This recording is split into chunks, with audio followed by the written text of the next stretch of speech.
Hi there, everybody.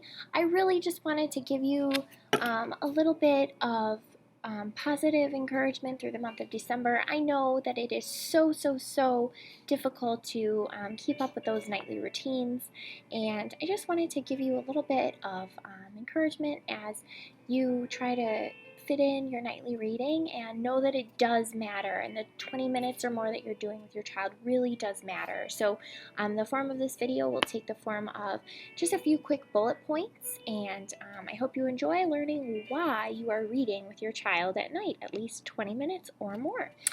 So number one, $20 billion is the annual cost of illiteracy to businesses and taxpayers in the United States. That's so huge, and we know that by helping our students to become literate is the way we are going to decrease that. And 3/4 of the people who are on welfare in the United States are illiterate, and we don't want that for our children. I know we can all agree on that. Literacy corresponds with a child's future ability to attain personal fulfillment, so they're more likely to report that they're fulfilled with their lives. They're more likely to take part in and understand civic issues so they can advocate for themselves in the law. They're more likely to be involved and vote. Those who are literate are more likely to earn a higher salary, and they're also more likely to succeed in their chosen career path than those who are not literate. We also know that people with strong literacy backgrounds are 1.5 times more likely to attend or take part in a sporting event. So I thought that one was kind of interesting.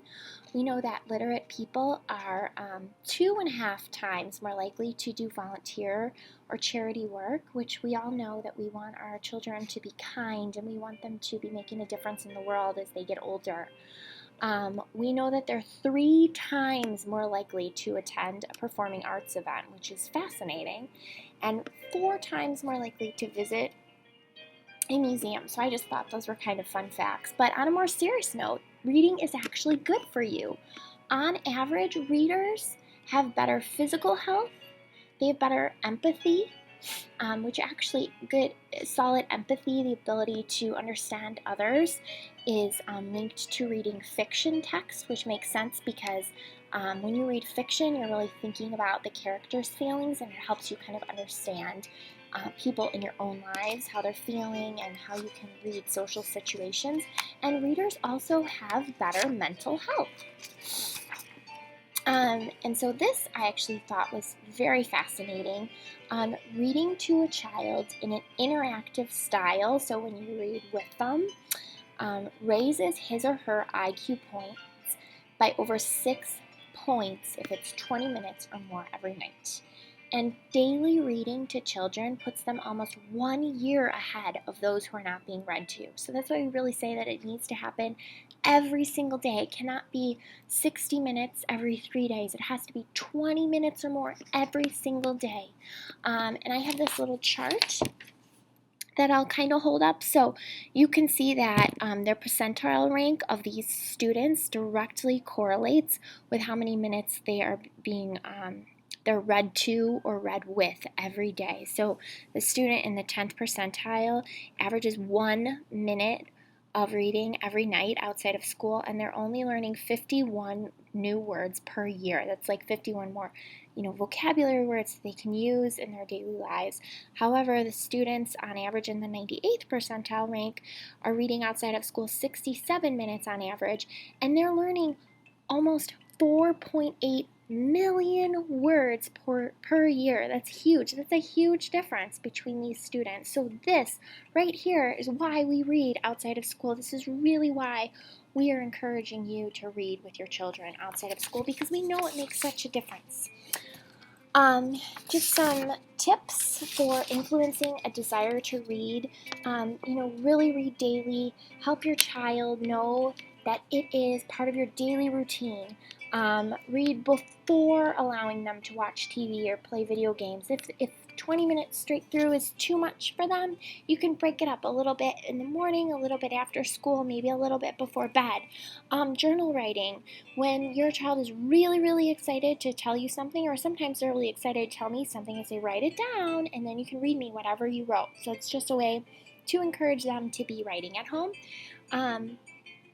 Try to encourage them to read different genres, so not just fiction and nonfiction. Let's say they always read biographies. You can encourage them to read different types of nonfiction as well.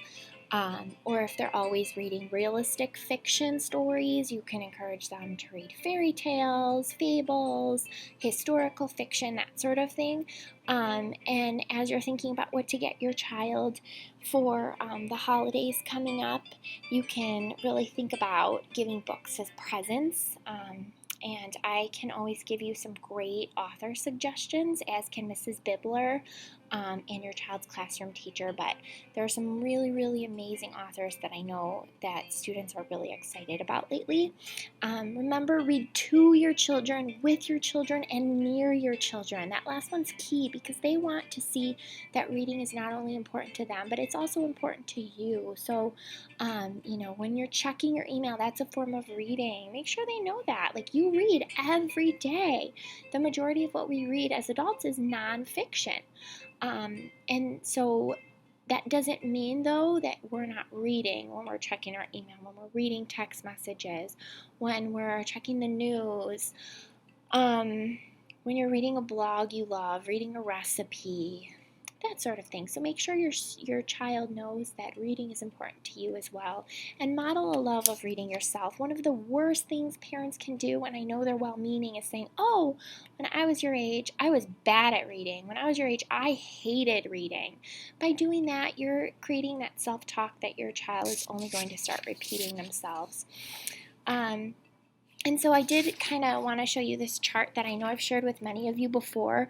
So most of the books that your child should be reading at home are fast, fun, and easy.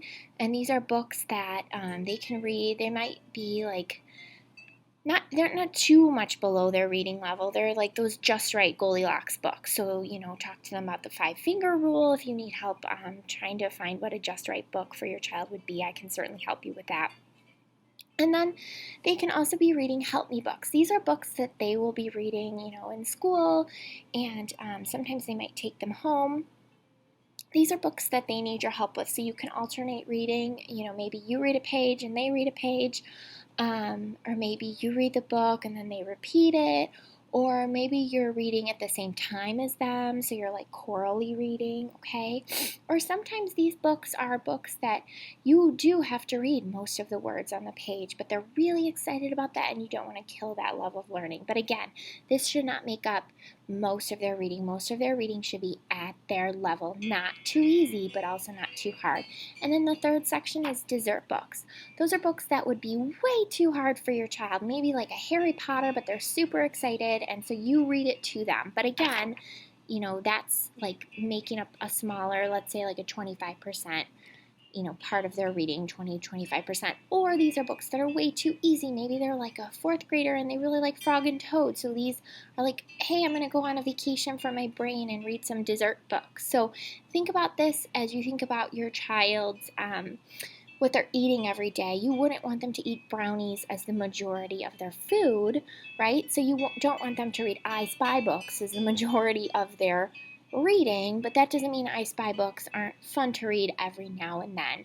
But you want them to have some protein, some veggies on their plate, okay? Some real, think about the fast, fun, and easy books that are just right, not too hard and not too easy. Those are books. Sorry, that's the bell. Those are books that would be considered like those really great veggies and really great fruits, so just to make an analogy to their health. Again, I just really want to encourage you and say keep up the great work, and you are making a difference to your child. Have a wonderful day.